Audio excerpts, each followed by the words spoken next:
শারীরিক সমস্যার কারণে যে সমস্ত নারীদের পিরিয়ড বন্ধ হয়ে গেছে, ওই পিরিয়ড নিয়মিত করার জন্য, পিরিয়ড খোলার জন্য বিশেষ একটি টোটকা নিয়ে আমি আপনাদের মাঝে উপস্থিত হলাম। অনেক ক্ষেত্রে কিন্তু দেখা যায় মহিলাদের যে পিরিয়ড, এটা কিন্তু ক্লিয়ার না, এটা বন্ধ হয়ে যায়।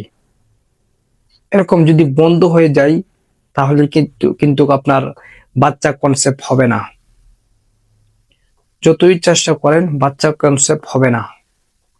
এই জন্য আপনাদের কি করতে হবে, আপনাদের পিরিয়ডটাকে ধারাবাহিকভাবে এটা ঠিক করতে হবে।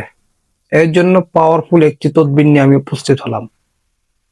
এটা হলো, আপনাদের সর্বপ্রথম প্রয়োজন হবে তুলসী পাতার, আপনার 1 চামচ হবে তুলসী পাতার 1 চামচ রসের প্রয়োজন হবে।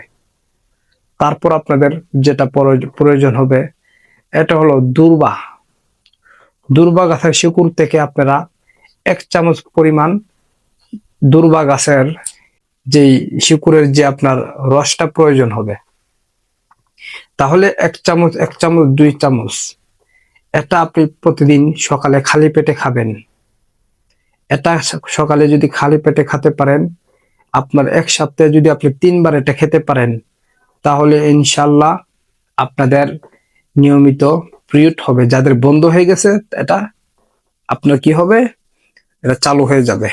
আবার অনেক ক্ষেত্রে অনেকে কিন্তু দেখা যায় অনিয়মিত পিরিয়ড বন্ধই হয় না, মানে অতিরিক্ত হয় আর কি। অতিরিক্ত পিরিয়ড বন্ধ করার জন্য আমি আপনাদেরকে টিপস দিতেছি, আপনারা শুনেন। যাদের নিয়মিত মানে অতিরিক্ত যাদের পিরিয়ড হয়, এটা বন্ধ করার জন্য আপনারা আরেকটা তদবির ফলো করবেন। এটা হলো, আপনাদের কিছু পরিমাণ কালো জিরা প্রয়োজন হবে। কালো জিরা কিছু পরিমাণ নেবেন।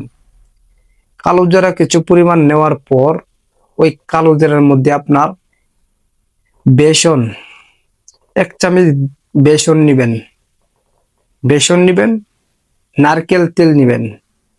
নারিকেল তেল এটার মধ্যে মিশাবেন। মিশানোর পর একটু গরম পানি দিবেন। গরম পানি দেওয়ার পরে এটাকে চার মতো আপনি করবেন আর কি। যেমন 4 কাপের মধ্যে এগুলো করবেন, করার পরে 4 মতো করে আপনি এটাকে খাবেন। সপ্তাহে 3 বার যদি করতে পারেন, 1 সপ্তাহের মধ্যে আপনি 3 বার এটা করলেই চলে।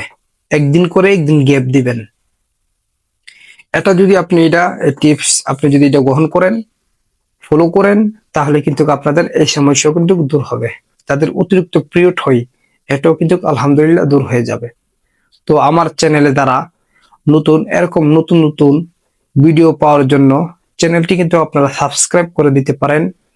এবং ইনশাল্লাহ পরে আবার কোনো না কোনো ভিডিওতে দেখা হবে। সে পর্যন্ত ভালো থাকবেন। ওমা তৌফিকি ইল্লা বিল্লাহ। আসসালামু আলাইকুম রহমতুল্লাহি ওয়া বারাকাতুহু।